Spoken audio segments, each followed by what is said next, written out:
Hi, everyone. Can you hear me? Yes. All right. Welcome to this very special event on International Women's Day. My name is Bobbi Mahlab. I, with Adina Jacobs, is the co-founder of Mentor Walks, which is a program that is helping women build connections and career guidance. And we are very, very honoured and pleased to be partnering with the iconic. Before we start today's proceedings, I'd like to acknowledge that we are in the lands of First Nations people. We're coming to you today from Gadigal land, and I'd like to pay my deepest respects to their elders past, present, and emerging. On International Women's Day this year, we are celebrating the theme, or talking about the theme rather than celebrating, cracking the code, innovation for a gender equal world. I am delighted to be here today with your CEO, the CEO of the iconic, Erica Berchtold, and Nina Tarr, both incredible rock star women in tech and who haven't always been in tech. So we'll talk about that a little bit as well. But I also wanted to start today with just 3 key stats to set the scene. That women make up 29% of all ICT occupations in Australia, only 29%. That the average pay gap is 18% across ICT. That means that women are being paid 18% less in many sectors of the tech industry.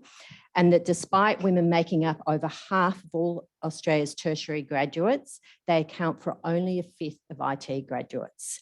So there is a lot of work for us to be doing, and it is wonderful to be sitting here today with an organisation that is moving the needle for all of us. I'm a firm believer that if you lift up women, you lift up the world. It is good for men and women, for us all to be up there together. So on that note, I'd like to start with talking to Erica.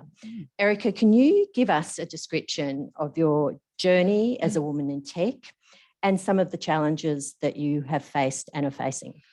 Sure. Well, I actually started in tech when I was about 20 or so. I was working for a computer games company.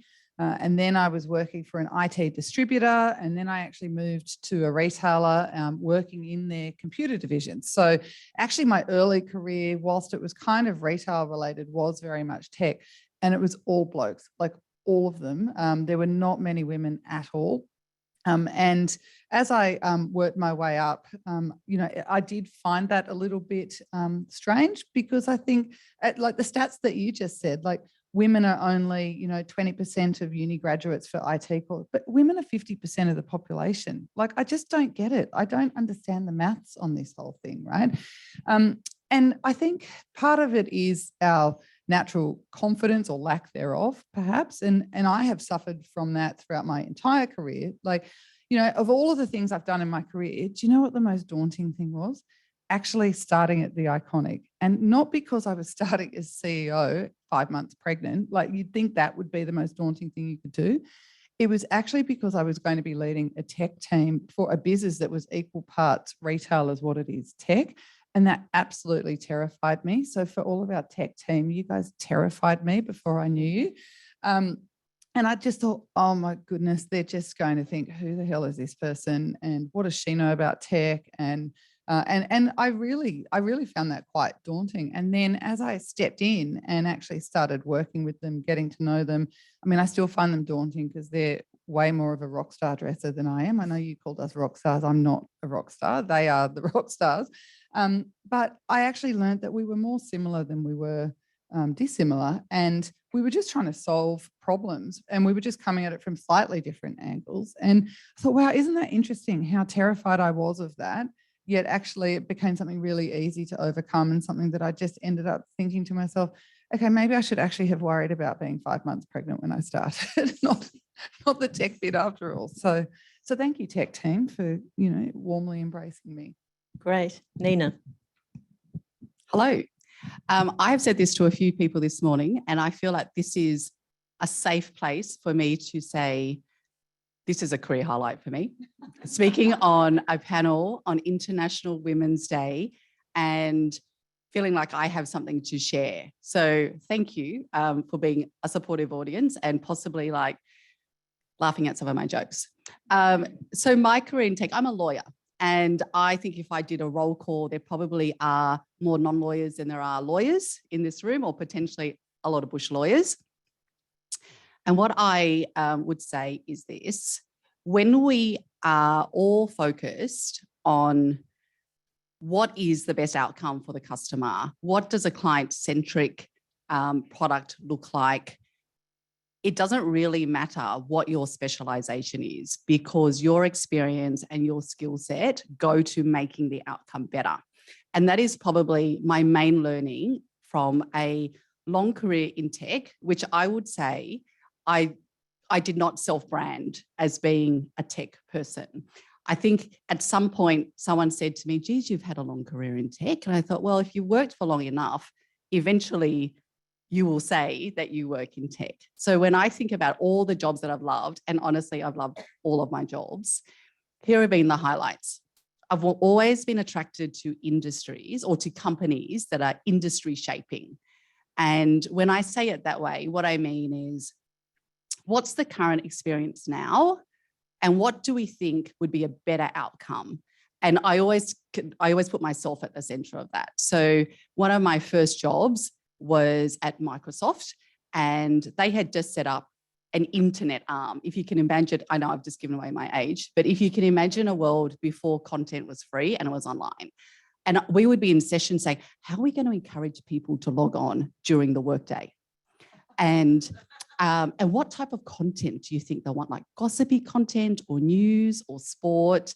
And it would be a whole group of people across every discipline saying, well, if I was going to log on, I'd probably have to sneak my computer out of the office, and I just want to do surveys, right, about my personality. And I want to read about my horoscope every day, but I don't want anyone else to know that that's what I do. Yeah, horoscopes were a thing. But that was industry shaping, right? Because when you start at the beginning, you don't know how it's going to turn out, right? And the pathway just winds around. And most recently, I was at Uber, where we introduced ride-sharing regulations. And every conversation I had outside of, the Uber team would be correcting people who thought I was a driver or a delivery person. In Ubers, listening to drivers ask me what I'm going to do to fix their problem. How am I personally going to address their GST confusion, make pulling over on the side of the road easier, make picking up food easier. So I was hearing twice a day how it was my job to make someone else's job better. And I think that is what tech is about. So there is this underlying foundation of software as part of the solution or the enabler, but actually it's the problem solving and the creativity and how you bring a whole group of people with those diverse skill sets, including women, together for that solution. Thank you. Why do you think gender equality is so important for tech and for innovation, Erica? I believe it's important, full stop, not just for tech and innovation, but overall. Women are around 50% of the population, and I don't think they are any less of a percentage in terms of intelligence, creativity, drive, capacity, capability. So if you don't have 50% women, then you're actually just not fishing from the best pool that you could be, right? You're actually missing out on talent. So I also believe that women contribute in a different way, and I am generalizing a little bit here, but women tend to come at problems in a slightly different way. They think a little bit more creatively, and they just look at things from a different perspective. You may get to the same outcome, but you're coming via a different path. And I just think that is a really great thing for a business, for innovation, and for people overall to just feel like they could contribute. I think having those different ways and pathways and thought processes are really helpful. I also believe that if we don't have women in tech, then you won't get more women in tech. It can be very, I shared a little bit at the start that, it was a little bit daunting for me when I started in the tech industry that, I was one of the only women. not every woman is going to want to overcome that or persevere to push through. So if we don't get women in the leadership roles in particular, then we won't pull more women through. And then you are just missing out on a massive talent pool and a diversity of process and thought. So I think of innovation in tech in two ways. The first is innovation is about improvement. And so what's an improvement? How do we know what it is? What's the problem that we're trying to solve? Is it that we want people to get to the shopping cart faster?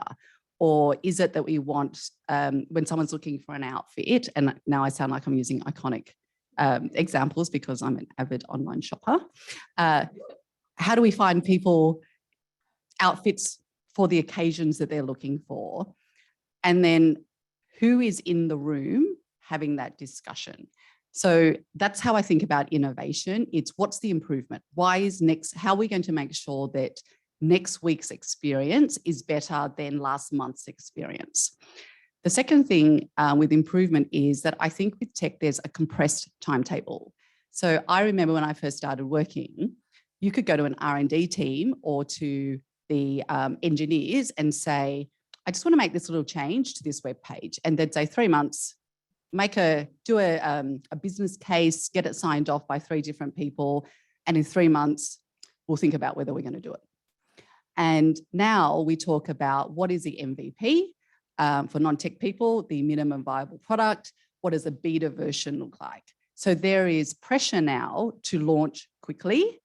And we want to be really sure that we have the diversity of views, which is more likely to get us to a successful outcome because we've had so much input from different areas and different skill sets and different experience and thinking that allows us to launch faster and with confidence. And I don't know if anyone here is aware, but there is a lot of data that supports that gender diverse teams actually run the most profitable companies and are the most successful teams. So there's a good economic argument for it. Something that neither of you touched on was the importance of having diverse input into coding and algorithms and what that inherent bias does if you don't have that in the room. Would either of you like to take that on? Go for it, Nina. Yeah. So many of the work experiences that I've had have been with tech companies who are California based. So I would say US tech companies. And what I've realized now is that I have accepted that diversity of thinking and inclusiveness is part of that company's DNA, as opposed to that's how every company runs. And the example I often like to use is Pandora Music, which was the precursor to Spotify. And that is a music streaming company. And what Pandora would do every year is measure its internal set of diversity statistics. And I remember saying to the founder, why do you keep asking me my ethnicity and where my parents were born and where I was born and languages? So it's actually a pretty long employee survey that we did, a bit like compliance training every year. And what the founder said is, why would we assume that my music is your music? And I thought, yeah, because then everyone would be listening to 80s music if I was the music programmer. And he said, we want to make sure that as a music platform, that the selection that we are curating for people is representative of what they grew up listening, what they want to listen to, with a couple of recommendations of what they might like listening to based on their listening history. And that made so much sense to me. Like, why wouldn't you want your preferences and your likes represented in the products that you love to use? Thinking about an example that I had even just last night, right? And I have never worked for Uber, but I'm a customer. Last night, I was on my way home from a dinner late, really easy, with the click of press of my finger, I could share my Uber ride with my husband, right? So actually, if you didn't have, and I'd hazard a guess that more women would share their ride with their partner than men would share a ride with their partner, right? And I think that probably just shows that if you hadn't have had women there contributing to the coding of that actual program, you may not have even thought to do that so quickly and easily. So that's just one example, that I think shows you how that diversity of thought and the difference of contribution can actually really drive a different outcome. Yeah, there's quite a famous case where Amazon had a recruitment algorithm they developed that they actually took out of use, because what they found was that it actually had word bias in it. It was looking for particular words that were more representative of male candidates than other candidates. A mentor of mine actually has done some work for Harvard Business School, where they've gone through all of the business case studies, and it's like 95% of them or something. It was always the chairman called John, and like all of these business cases that people would study. And actually what she did was she took a whole heap of these business cases and swapped out the names. So the chairperson, Julie, and swapped it to women's names. And people viewed those business cases so differently and wrote very different business studies based on just all they did was swap a name. Didn't even rewrite the rest of the content. And it's amazing. One of my favorites was that it was with an orchestra where to stop bias, they had people audition behind a screen. And they found it didn't change the bias. What changed the bias was when they asked the musicians to take off their shoes, because the people listening to them could hear who was wearing heels.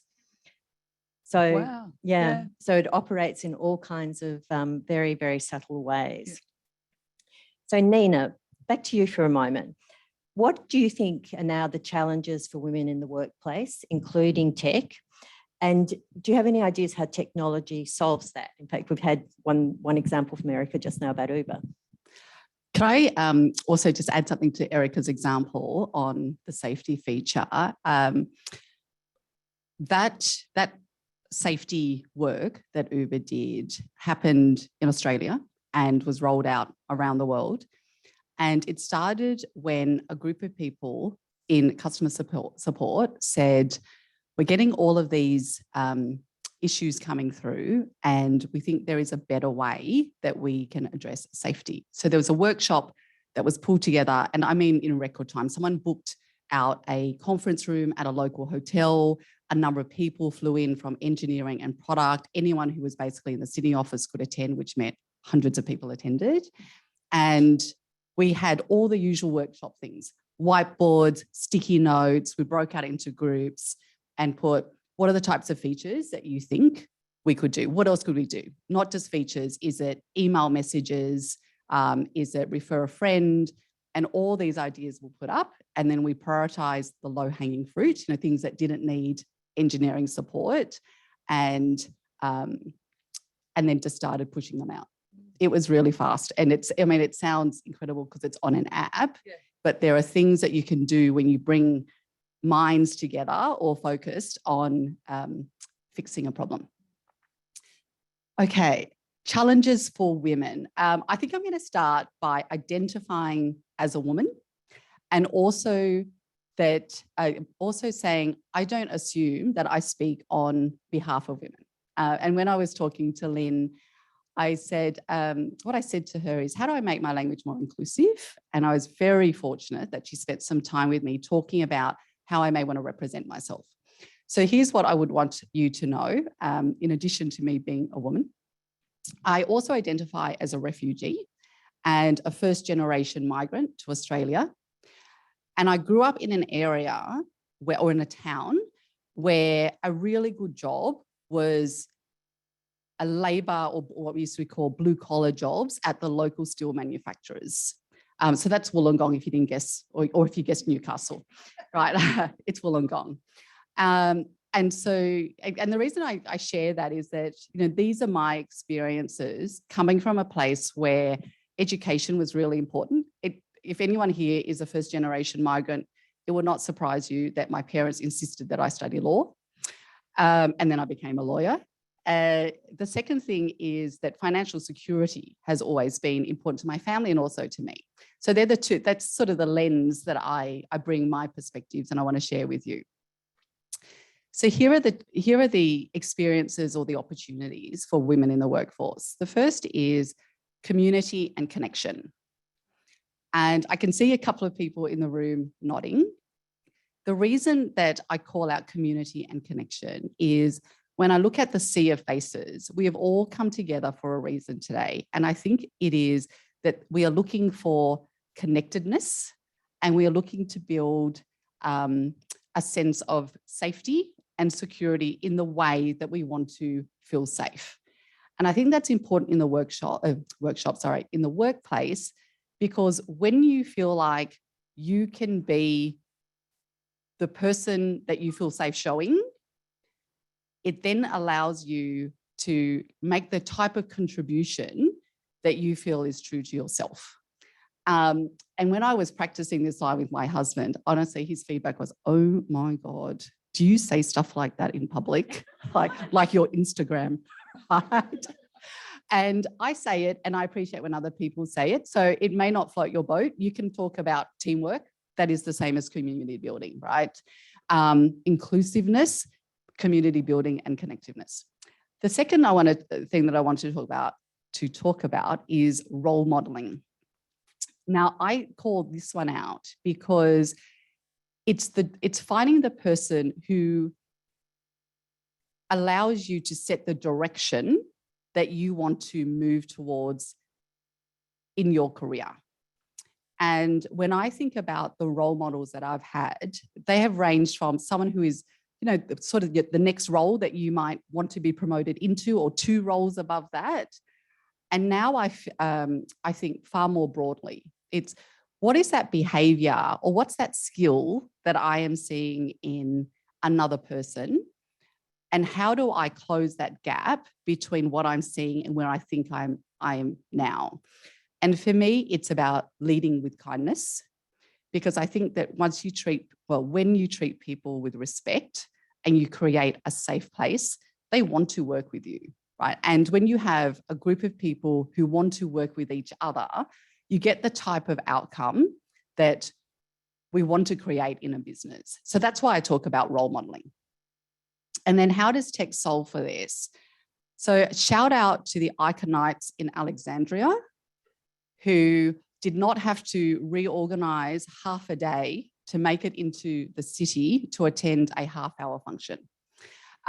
That's the tech solution, that we have broken down socioeconomic barriers, financial barriers, geographic barriers, to be able to share this message with people, and allowed them to attend in the way that they're able to, rather than to be asking the same group of people to be making compromises to get the same information.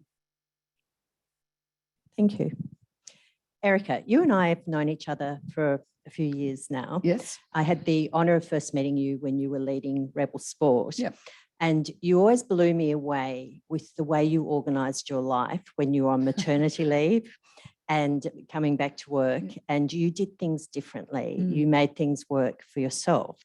So my question for you is, what's the best career advice you've been given, but also what's the best career advice you can give?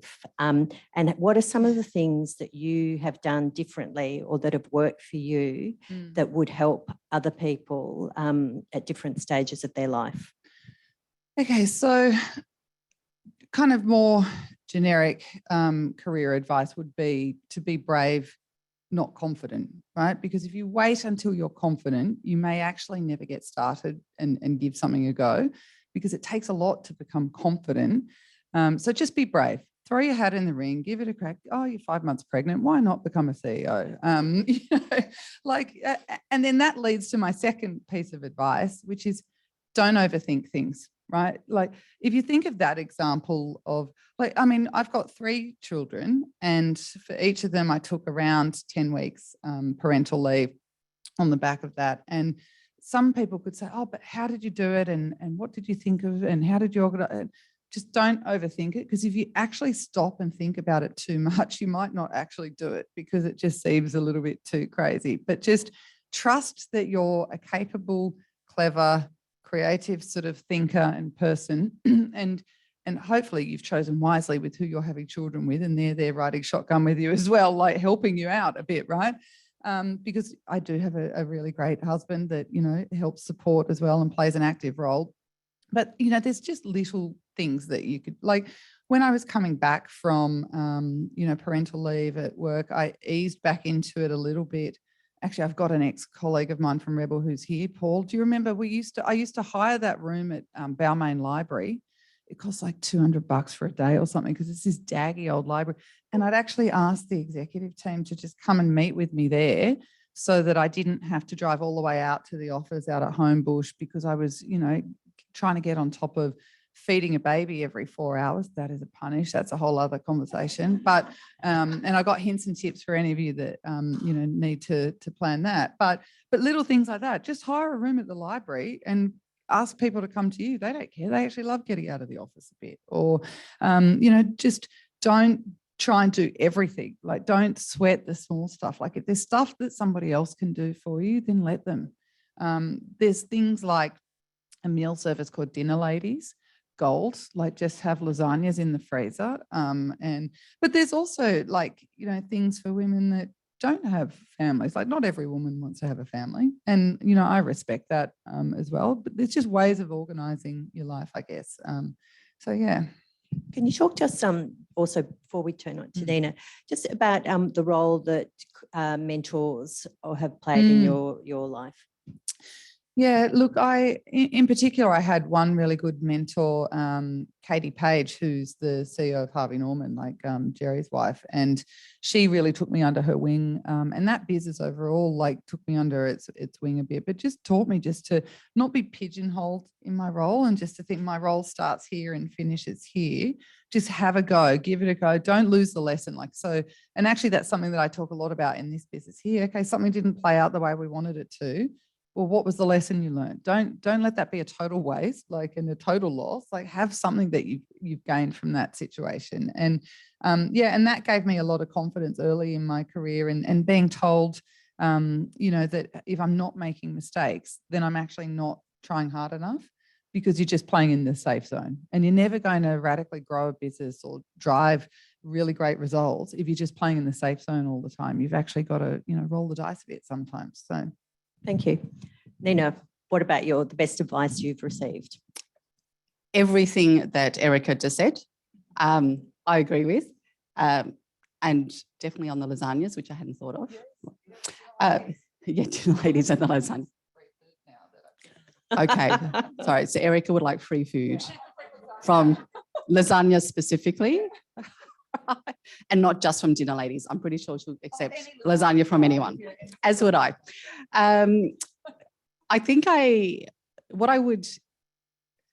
best advice I received is to say yes, unless there is a reason to say no. And I have waited many, many times for the perfect opportunity. Can I just say, has anyone else waited for the perfect opportunity? It's like, one day I really, really hope someone's going to tap me on the shoulder and give me my dream job for my dream pay and maybe throw a car in that I really wanted. That has never happened, and I gave up waiting because it was just so boring waiting for things to happen. So this is what opportunity looks like, in case, like me, you let a few of them pass by before you realize they were there for you. It's the interesting project where you see other people being selected, but no one has mentioned you yet. It's going over and putting your hand up for that. It is being invited to a speaking opportunity and saying, oh my God, I better say yes fast before they change their mind.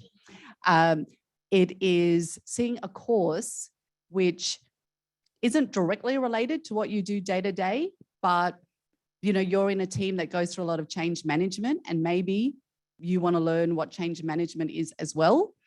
Or it's being in a business that is all about design, and you think the principles of UX would help you use the language that creative people use. I think that's what opportunity looks like. And when I know I have been more open to hearing what others are doing, it's really sort of ignited my brain to think, oh, I could do that too. Why don't I give that a go as well? Something I want to add to this that we see all the time at Mentor Walks is that I think all of us no matter who you are, we all look around and we see people and we think you're all so put together, perfect, you know, and the fact is that everyone, you know, everyone has bad days. Everyone sometimes doesn't know what to do. Everyone needs advice. I mean, we are messy. Humans are messy. And one of the things that we see a lot at Mental Walks is that it is the place to have those discussions, those unsure, complicated, flopping around discussions so that you can get to clarity. And I think it fits into this idea of taking opportunities and just doing it. It's part of that. When you have that sense, I don't know what I'm doing, or I don't know if it's the right thing, or I don't, which all of us feel. I mean, I remember seeing Mike Cannon-Brooks from Atlassian talking about doing a piece on the imposter syndrome. And you think, how can you know, this extraordinary entrepreneur have self-doubts to that extent? And he does, because we all do. So just a little thing for me, that next time you're having a slight wobble, remember you're just human and we all do. And the reason we have colleagues and mentors is to help us with that, and to know that those unsure bits are actually the pathway to getting to clarity. And I mean, you're never too established to take on feedback or advice or to be mentored. So even though, like, I will mentor other people, but I remember last year, about a year ago or so, I was invited to speak on a panel, and there was Josh Frydenberg, the treasurer at the time, federal treasurer at the time, and Brad Banducci, who's the, you know, CEO of Woolworths, which is like Australia's biggest retailer, right? And I'm like, holy hell, what am I doing on this panel with those two? And I happened to have a coffee with Bobbi. Do you remember that beforehand? And I was like, wow, Bobbi, like, wow, I'm on this panel this afternoon. Like, it's a Zoom panel, but like with Brad and with Josh. And like, Bobbi's like, so what are you going to ask Brad? What are you going to ask for? I'm like, what do you mean? She goes, well, you're on this panel with like the biggest retailer in Australia. What are you going to ask him for? And I was like, shit, nothing. What do I ask for? And I was like, so then I was like, okay, well, maybe I could ask him, like, you know, for a coffee, or like a lend of his ear, like just to, you know, chew the fat a little bit about retail. So in the little preamble before we went live, I was like, hey, Brad, I'd really love to be able to have a coffee with you one day and like just have a chat. He's like, yeah, okay, no problem, hook it up. And I was like, oh, okay. And before you know it, I ended up one day walking around Bondi Beach with Brad Banducci and his little dog, as we just like talked about the retail landscape and all sorts of things, and, you know, had lunch. And it's like, wow, I never would have even asked to do that if Bobbi hadn't have said, what are you asking for? And I was like, oh, I even forget sometimes to be brave and just throw my hat in the ring. So thanks, Bobbi. It was a pleasure. Glad it worked. All right, we're almost out of time, but we have one last question. And that is, what's the one thing that we can do today to advance more women in the workplace? Oh, more women in the workplace. I think it's about trying to actively seek them out into leadership roles, because they don't make up 50% of leadership roles. And I don't think that's because there's not enough women out there that are capable of being in leadership roles. So we do need to really look to pull them into those and to help shape our organisations. And the way that you can encourage women then to, you know, step into those roles is really look at the workplace that you're setting up. And we have a lot of flexibility in our workplace. We offer, you know, parents get the first day of school off each year so they could take their kids to school. We have paid parental leave. We have flexible working, you know, all sorts of things. So I think it's, you know, creating that environment then that once you pull them in, they actually want to stay there. Wonderful. I think it's asking yourself what you can do to build the community and the connections. And it can be as small as finding someone who you want to be your role model because they speak really well at team meetings and having a coffee with them. Or it can be more formal, like once a month, let's get a guest speaker in and all focus on one skill or that experience, but doing it in a very conscious way.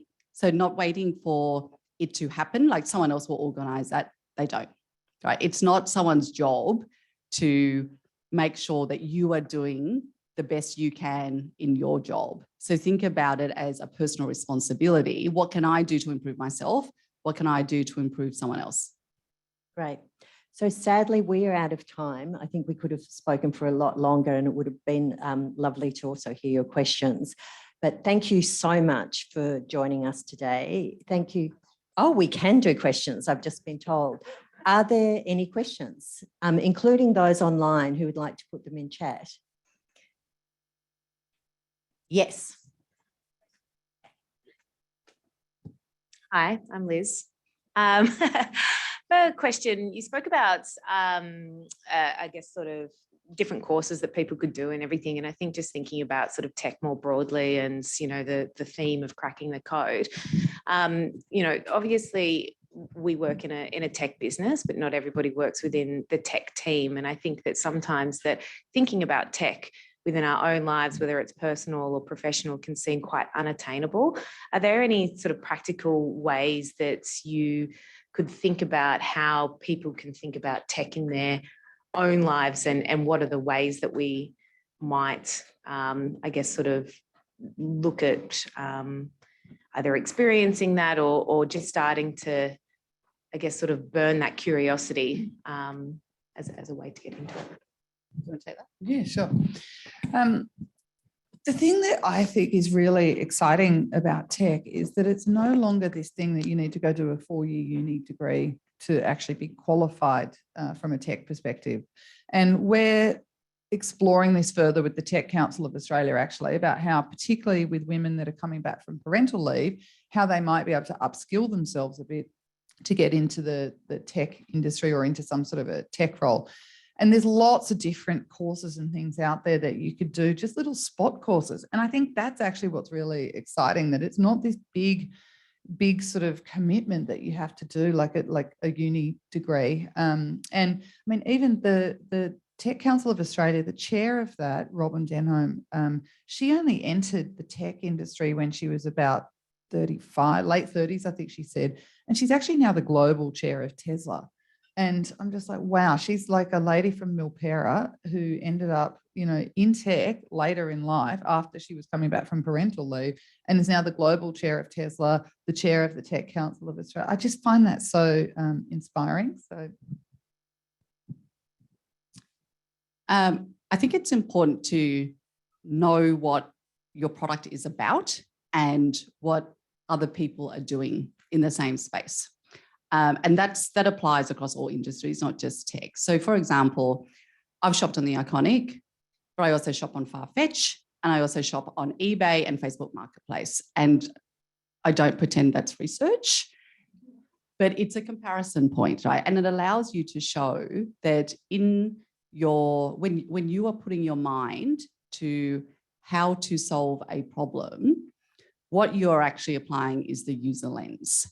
So why would someone choose to be free versus open a shop on The Iconic?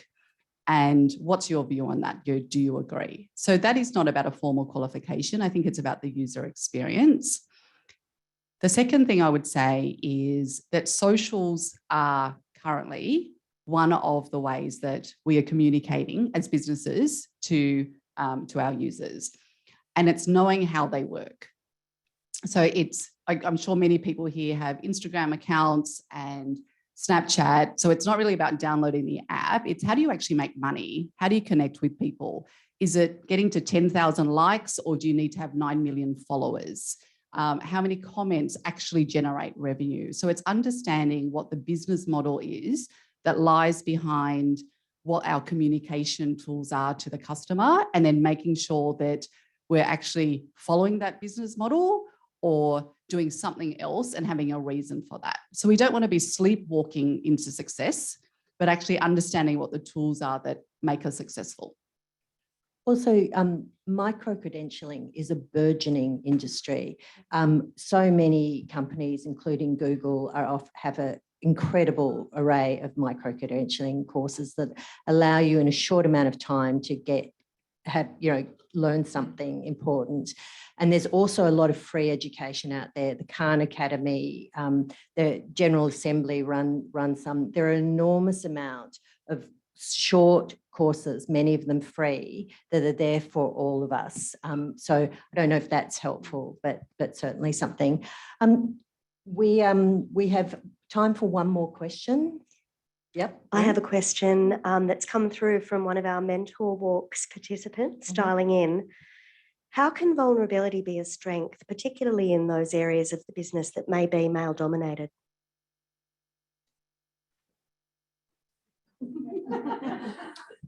I can have a go. Right. Male-dominated industries. Okay. Let me start with my story. I had worked for a company that was an e-commerce business that made stationery products. And one of my jobs was to set up this business, which was international, but I was working in the Sydney office to set up the business in Japan. So for a year, I flew backwards and forwards to Japan. And a lot of that was for relationship building with our partner in Japan and the investors in Japan and, trying to build a workforce there. And I never really thought about whether I was a female or that it was male dominated. And, I sort of had a lens that was blind to gender. And then one day, the Japanese partner said, well, you're all here for the weekend, so I think that we should do a trip and we'll all go to the onsen together. And so I looked it up, and the onsen was for men only, and you take off all your clothes to go. And so I called my manager, who was in Boston, and I said, there's a problem because they're all getting naked together on the weekend. And he said, so is your problem that you don't want to get naked or you don't want to go to the onsen? And I said, I actually don't even know what my problem is. But he said, but you do, this is not the first time you realize you're the only woman there, right? And I just thought, actually it is, because I was so focused on fitting in and being seen to fit in that this pathway had just happened. So on the way that I think about vulnerability is you don't have to use the word vulnerability if it makes you uncomfortable, but I think it is important to be able to say what you stand for. And that could be, well, in my case, I'm not taking my clothes off, even though it's a work trip. And even if it wasn't a work trip, I don't know, hanging out with colleagues, in a spa, not really my thing either. I think that in the environments that I've been in, which are male dominated, it has always been appreciated where I have shared a personal preference. No one has ever said, oh, female view. I've never heard that, right? It has been, oh, you don't want to do that. Okay. Or you're not able to make an early morning call because your life is crazy before 9 a.m. Okay. And so that's how I think about vulnerability. It is working out what you need your colleagues to know about how you want to interact with them and sharing that so that they get a chance to react to that. I find that so strange. Why would a bunch of blokes want to get naked together on the weekend? I don't get it. But look, two things quickly. If you're vulnerable, then you can actually have things change. Like, people may not know that something's not working for you, or so if you don't share your vulnerability and be brave enough to share that, then you can't possibly expect a better outcome. And then if you do show your vulnerability and nothing still changes, then maybe you've actually realized they're not your people, right? And that's actually a good lesson to learn as well. And then there's something that you could do about that. So change will happen then. That's a wonderful note to end on. Thank you, everyone, for coming today. Thank you to everyone watching online, and particularly thank you to Erica and Nina for sharing your worlds with us. It is deeply appreciated. Happy International Women's Day, everyone.